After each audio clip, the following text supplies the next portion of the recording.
Brian, Hugh, Winston, Milne is my father, and he's without question the greatest man I've ever known. It would take me hours, if not days, to tell you the full story about my father, but I think I'm going to attempt to give you the Cole's notes, as it were. Maybe give you some insight how I viewed him and how the family viewed him. My father was a great storyteller, and there's a movie, a Timothy Burton movie called The Big Fish, and it was a movie told from two perspectives. One, from a dying father at his end of days, and the second part was from his son. His son oddly resented his father's tall stories, tall tales. His adventures seemed too outlandish to be true. And the difference was, with myself and my brothers, we didn't care if they were true, if they weren't true, if they were exaggerated or not. Because when it was story time with Dad, it didn't matter what we were doing. He had our full attention. We would sit there and look up at him with great anticipation. And if it started with back in Mountain, because is where he was from, or back on the farm, or our favorite, back when I had the Charger. You see, Dad had this 1966 Charger with a 426 Hemi and two 4-barrels, and it would lay rubber at 90 miles an hour. I guess I'm skipping ahead. I'm going to try and bring it back for a bit. We'll get to that. When I was young, we were enrolled in sports, soccer or baseball. And oftentimes we would complain about the work that our coaches would put us through. And Dad would scoff, and he would tell us how tough it was back in the day about the things that they had to do, and how in their high school they only had 8 senior boys, and that was their soccer team and their football team, and they would play those games back to back with no substitutions, and all we had was water to drink. We didn't have the fancy popsicles and drinks that the kids have nowadays. Well, when I was really young, no, my whole life, I wanted to be like Dad. And one of my early memories was when he had told us about playing football and about how tough that it was, his training. He told us that his coach would make him climb up on top of the goalposts and jump off and land on their heads to toughen them up. And I remember being young enough that I couldn't climb the goalpost. And even if I could, I don't think I would have had it in me to gladly jump off and land on my head. Scott, my older brother, was the climber, and he certainly could have done it. Jerry was my younger brother, and he probably couldn't climb, but he would have jumped. He actually did that once when he broke his collarbone. We were kids, but that's a bit of another story. So I'm glad at that point in time that I couldn't climb, because I would have done anything I could do to be like Dad. Later on, he would tell us more stories about his football days in high school. And one long afternoon, they were playing a game, and Dad was the center, which meant that he snapped the ball to the quarterback, so he was face to face with the opposing team every play. And at halftime, they were losing 50-0. And you can imagine what teenage boys, how cruel they could be, and the things that they were saying to Dad and taunting. We're going to beat you losers 100-0. And back in Mountain, back in the day, there was no such thing as a mercy rule. If you were taking a beating, you took all of it, and that's all there was to it. You took it, and hopefully you learned from it. Well, they did not lose 100-0. It was actually 101-0. And I remember as a child thinking, wow, like, I don't know if that's true or if he's trying to teach us something, but like, that's an incredible story. Moving on to the Charger. That was, without question, our favorite, I guess, series of stories. Because when we were growing up, there were the Dukes of Hazzard on TV. There was Smokey and the Bandit. There was Starsky and Hutch. And Knight Rider. I could name several, but the theme was always the star and his car. And we just thought that was normal because, well, we had Dad in his 426 Hemi.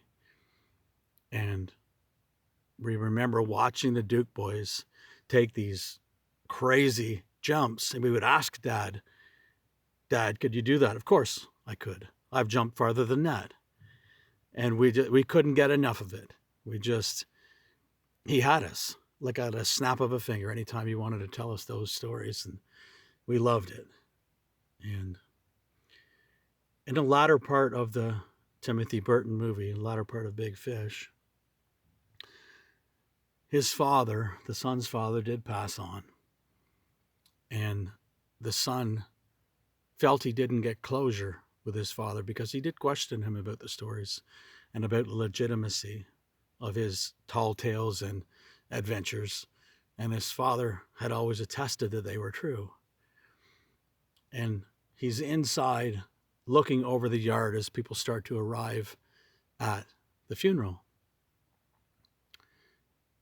And to his surprise, he saw this parade of characters, this motley crew of people that were involved in his father's stories throughout his life that just verified pretty well everything that he had told his son.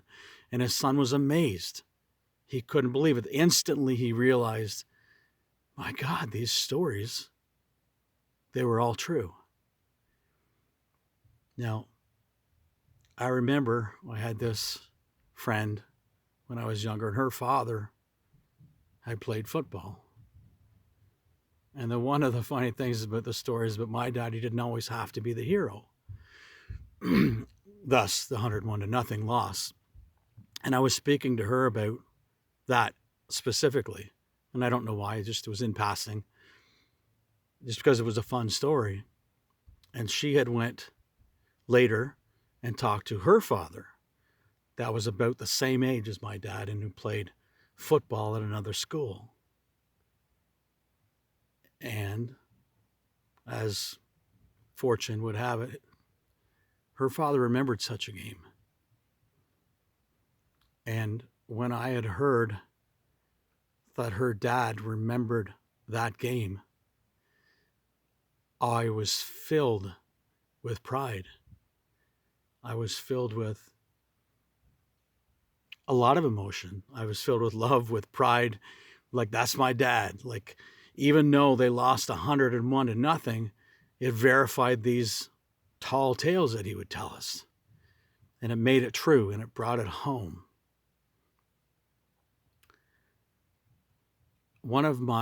I think it was one of my relatives that told me this. I believe it was at a family picnic one time that we used to have back on the farm once in a while. She had said, I remember your father with that Charger. One time he went right by us so fast and we didn't even see him. As a matter of fact, all we saw were the mufflers underneath the car because he jumped right over top of us. Yeehaw! Was all she heard, and the engines roaring as Dad flew right over top of their car with that 1966 Charger. Now, I realize, as I did then, some of these tales seem a little bit tall and exaggerated. But just like then, I don't care. I've got my dad. He's got his car. And he was, and he is, our hero. And I know that I can speak not only for myself, but my brothers as well when I say that.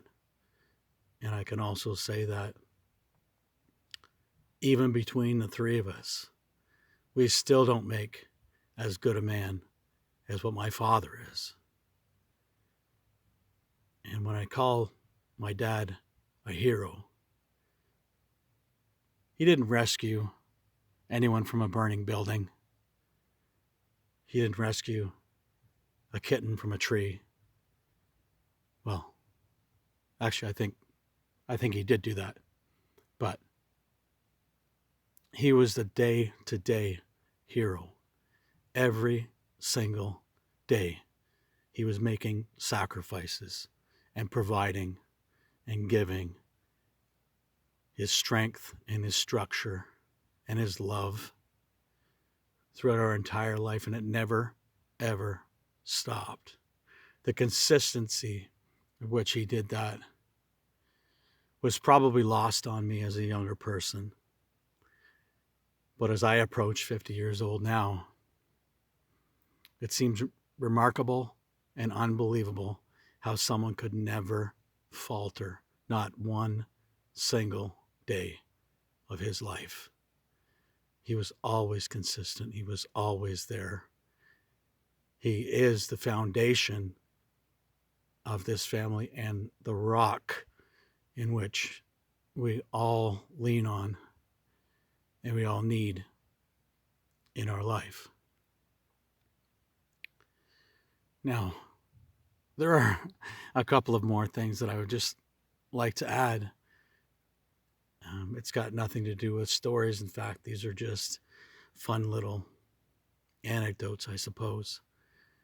Dad would always, we had kittens, several cats throughout our lives, and Buster was a dog. And for whatever reason, they all knew Dad was the patriarch. They knew he was the one, and they always gravitated toward him. And almost without fail, Dad would pull their tail or pull their whiskers and just like mess about. And Mom would constantly, Brian, leave the cats alone. And Dad would smirk. And he would say, I'm not pulling on the tail. I'm just holding onto his tail and he's pulling away from me. And so the little conversation would go back and forth with my mother and my father. And I didn't understand it then why Dad would do such a thing. But now I get it. He was both wanting the attention of the cat, but also wanting the attention of my mother, who gladly gave it to him. And now I think perhaps she may have enjoyed it as much as him. And certainly both enjoyed it more than the cat, I would say. But I get it. And it's fantastic to have those memories. You just understand things differently as time goes by and as you age, and you see things differently. You see things through a different lens, I suppose. Dad got given a bread maker one time for Christmas. His mother used to bake, I think he said, from 8 to 12 loaves of bread at home on the farm all the time. And Dad loved cooking and baking, and he was fantastic at it, even though he couldn't repeat a recipe if he tried, because he never followed them, and each time was different. So the first time he made a loaf of bread, it was perfect. It was fantastic. And there's nothing like a fresh loaf of bread with salty butter, and you could eat the whole thing and just want more. So when Dad felt he had the knack for bread making, he ventured out.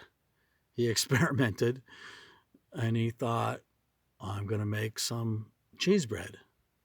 And that was good. And then he thought, I'll make some cinnamon raisin bread. And that also was good. And then he went to garlic, which Dad loved to overuse, but that was good as well. Now, that's probably where it should have ended. But Dad thought it'd be good to try and combine cinnamon raisin bread with garlic bread, and he did. And I wish I could tell you I tried it, so I could legitimately tell you it was awful, but I didn't. I didn't even have it in me to try it. But that's just some of the things that Dad would do because he was adventuresome, because he was mischievous, because he just did what he wanted to do. And he danced to his own drum. And we wouldn't have had it any other way.